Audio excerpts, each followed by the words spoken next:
Salutations, this is Uncle Owen's Barbecue and I'm Dr. Afra. I don't know you. How you think that makes me feel?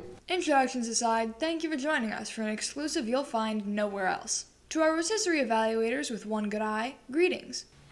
So where's the other one? And to our frequently fed members, welcome back. I hope you're excited to see what we have for you, as there is much Republic business in which to attend, with elements of the Federation sprinkled inside.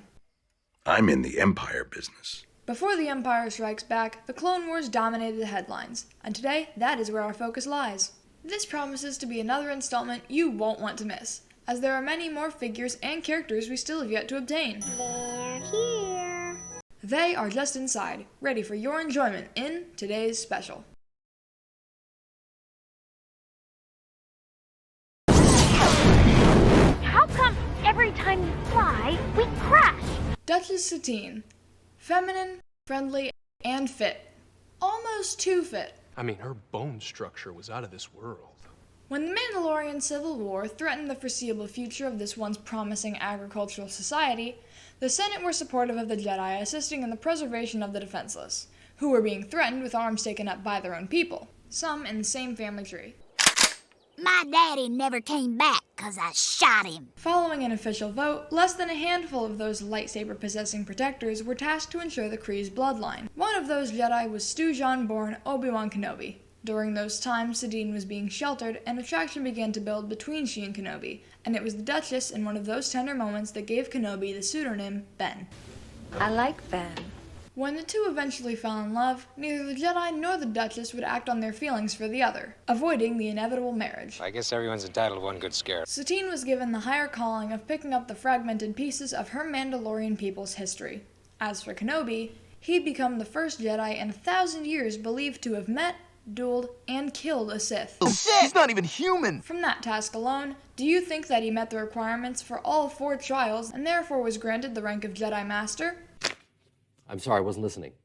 Only 2 people have been known to defeat a Sith during the time of the Galactic Imperial War. The other was Obi-Wan's own Padawan, who would be invited on to the Jedi Council. You are on this council, but we do not grant you the rank of Master.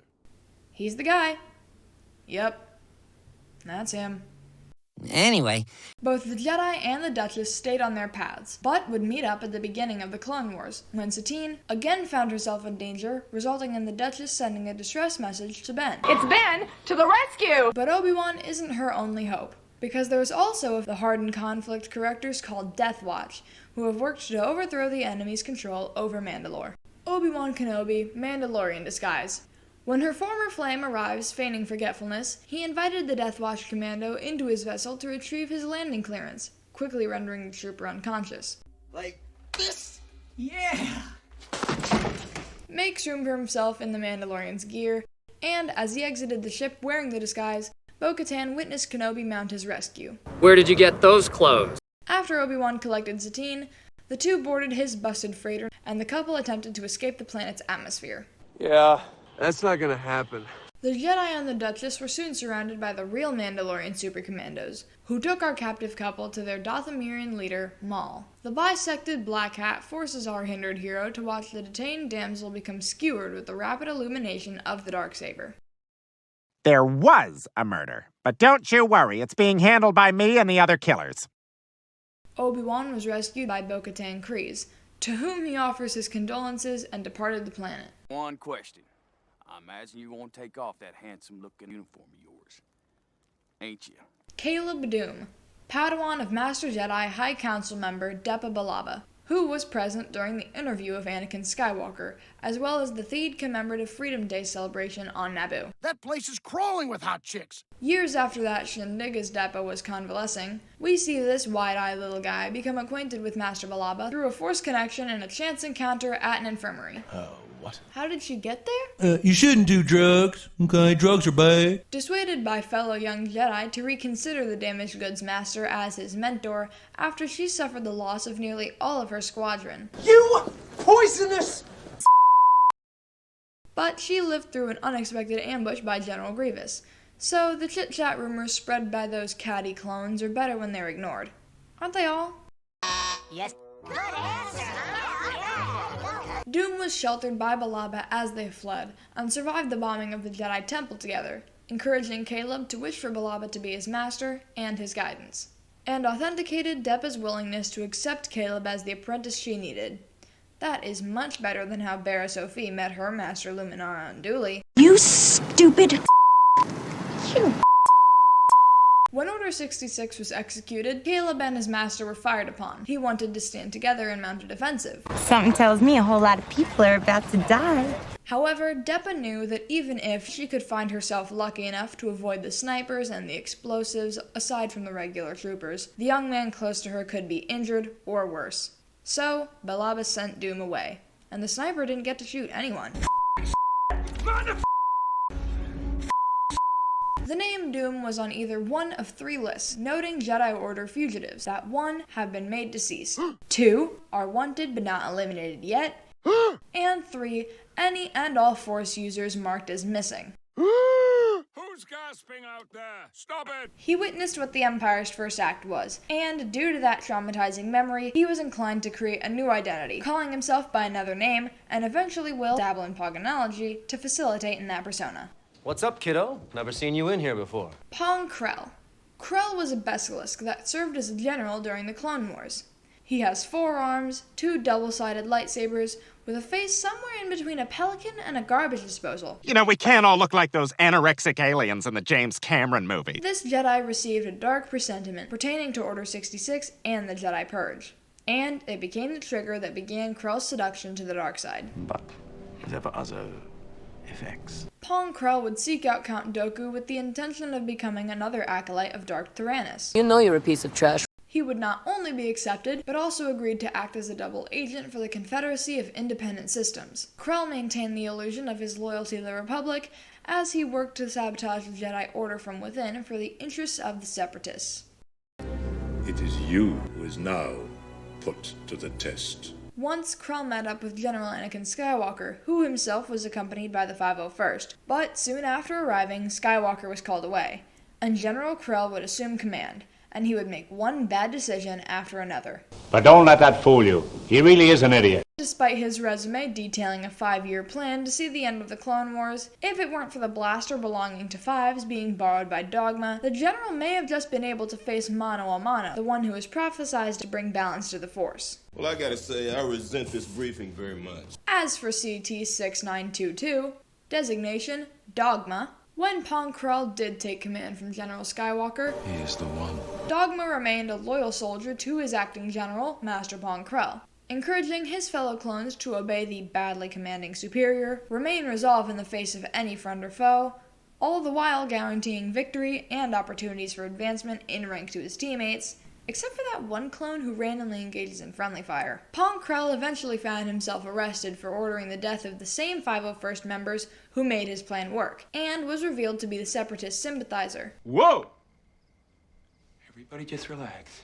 Dogma was apprehended as well. If he lived long enough to see the end of the Clone Wars, he might have received a medal for his actions. Yeah. And I'm growing in how about that? But we'll never know. In all fairness, he may have spent his final days in a cell being starved to death. In his indefinite incarceration, his inner voices would ask himself why he was so steadfast in his loyalty, and in his delirium, those voices would probably start speaking back. Look at you, you're still in jail. You were in jail last week. Killer. This next clone trooper is named Killer, and with that name, he is either a very skilled combatant, or a Gomer Pyle Beetle Bailey style kind of guy. General Grievous would attack the Republic Navy fleet, which during that time in the first year of the Clone Wars was under the command of Obi-Wan Kenobi.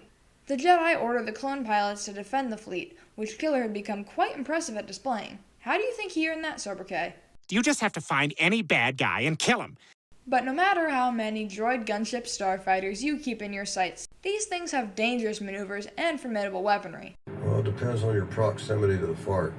Killer was able to destroy many of his targets, ensuring the mission's success before the tides turned against Killer's favor, and he was shot down by reinforcement fighters. I bet you don't even have headaches anymore! Crasher. Crasher was a sergeant instructing recruits in the Clone Youth Brigade when Boba Fett was responsible for a disaster, reaping the joys and escaping unharmed. That worked for Courtney Love. We've already got tons of clone troopers in normal uniform, but not many in any of our collections are the unsung heroes, maintaining navigation, astrogation, and communications. This conversation isn't over! analyzing tactical strategies, diagnostics, and intelligence. Damn it! The schnozzle attachment fell in! Or operating multiple hangars, as well as defensive positions. It's payback time, you son of a... And I'm sure one of these guys is responsible for making sure things are so clean. But no matter what position is held, the management takes care of their staff, and the incentives beyond not dying are some of the best in the galaxy. Great company. They would throw a family day picnic at Six Flags every year. Oh, were those good times. Boy, did we look forward to those. Speaking of positions one can find themselves placed in based on training received and by needs of the Republic, Captain Silver, captain and navigation officer aboard the frigate who answered the distress call sent by the Endurance. Remember the Endurance? Well, after that whole fiasco, there were countless badly in need of rescue from that vessel's wreckage. Not the ones who already perished, obviously, as their evacuation from harm already occurred. There's no way for a man to die. Yeah, you're right. Have your bit off. That's the way I want to go. Many were badly hurt, some struggling to breathe, and I even heard about one nameless clone who burned alive in an escape pod that failed to launch. His far from complimentary screams faded into silence as his helmet melted into his boots. Damn! Silver rescued survivors and diligently waited for anyone left behind, until he was eloquently alerted to the ship's inability to be involved any further and survive. Back the off. At some point after the terrible act occurred that was Order 66... Huh? Yeah. Oh, terrible. This next clone trooper was integrated into service as a clone stormtrooper called Cade. Following the result of their actions in the service of Admiral Rampart as one of the few survivors of the attack on Kamino, Cade was discouraged with the war crimes he had had a hand in committing, and was willing to turn on Rampart. Not exactly the smartest thing to do. This has been another installment of Goofus and Gallant. As that kind of thing never goes well. It would have been much smarter to play things safe, bury yourself in work, or if suspicions are on you, act like you didn't notice anything. You don't know what's going on. I don't care what you think you see. Just keep your eyes down and keep walking. Another clone trooper turned clone stormtrooper, original designation CT-0409, but his friends call him Slip. An occupational hazard, I'm sure, in your line of work. This accident-prone name-sounding clone was involved in the attack on Kamino, and lived to tell about it. Longer than Cade, anyway. Cade might have escaped his fate had he just familiarized himself with which one of the ventilation ducts best led to the hangar bays. What do you see? Well, I see what appears to be a dark vent. Slip was concerned enough that he would check on his brother before returning fire at their attacker. Escaping the scene on a speeder bike, eventually Slip would organize with Rex, formerly Captain, to evade the Empire. Is it expendable? However, Admiral Rampart was searching for Slip, and it was only because of Cade's proximity to Slip that Cade was shot instead of Slip. I know. I checked. Online. And for a moment, we get to see Slip stumble through a diversion, but his ability to improvise wouldn't help when interacting with Ryo Chuchi, as he was either a bit too discomposed, dispirited, or distracted, and was zeroed in on by the assassin Clone X, becoming just another dying clone similar to a million others. Die! So that you may know peace. Rushed Clovis. This representative of the Galactic Senate and secret support of the Confederacy, like Paolo and Anakin, was a former love interest of Padme that she conveniently failed to mention when she was on Naboo. You do get around. Making it a little suspicious why we only hear about this patsy politician poster boy post-vow exchange. Zero accountability. It was never anything really serious with Clovis, and Padme made it perfectly understood that things were quite professional between them. No matter how many poems he would inscribe on his forehead, if she wanted to read, she'd go to a library. So, you're the moth, not the flame. Although he helped fund the Geonosis foundry, and he did work with Count Dooku to re-establish and secure a position within the banking clan after being replaced by Nick's Card. Who? Long story short, it still didn't ensure his senior citizen discount to become available to him. An attack led by Count Dooku had passed blame onto Clovis as a takeover. During a rescue and escape, Skywalker, Padme, and Rush were all on the edge of a rooftop about to fall. Those poor people. Anakin caught the others, although he was only able to save one, but Clovis performed an act of self-sacrifice and allowed himself to fall so Padme could live. Didactic Jedi, Federation sympathizers, and clones operating in lesser-known field capacities, not all of them have been described as being elite, one particularly for good reason. Throwing insults into the mix will not do anyone any good. But we'd be happy to have them all, as we have hopes in TVC carded numbers to one day enter the quadruple digits. My calculations are correct. You're gonna see some serious. Now comes the time where we once again go through the same list at 1/16th the speed. Not the whole thing, you understand? If you're in a hurry, you can take this order to go. Some people prefer enjoying regurgitated barbecue at speeds that can induce whiplash, and others at a slow to light medium pace. We'll figure that part out later. Duchess Satine Kryze. Finally realizing the world isn't all sunshine and rainbows. Obi-Wan Kenobi, Mandalorian disguise. That actually was pretty funny. Jedi Padawan Caleb Dune. You know, I know you. Jedi General Pong Krell. And you're sounding like a separatist. Clone Trooper Dogma. You just lost to your own game. You're outgunned and outmanned. Clone Trooper Killer. I hope you die in a fire. Clone Trooper Crasher. Are you about to call me a Clone Trooper Silver. Don't leave me! Clone Trooper Cade. I could calculate your chances of survival, but you won't like it. Clone Trooper Slip. You know what you need? To relax. Rush Clovis. Splat. Of the aforementioned unreleased, which ones do you need? And what do you think VC1000 could be? Don't be shy, leave any ideas in the comment section. Wait! Before you go, hit the like button. Because you want to get out of here. If you haven't yet subscribed, tap that subscribe button and instantly you'll become one of those frequently fed members that I referenced at the beginning of this communique. Look, I'm not the one who needs the money. Why should I assume the risk? What risk? There is no risk. And hit the bell to receive future barbecue updates, especially the next one. You won't know when it's coming, but it's coming! I'm Dr. Afra.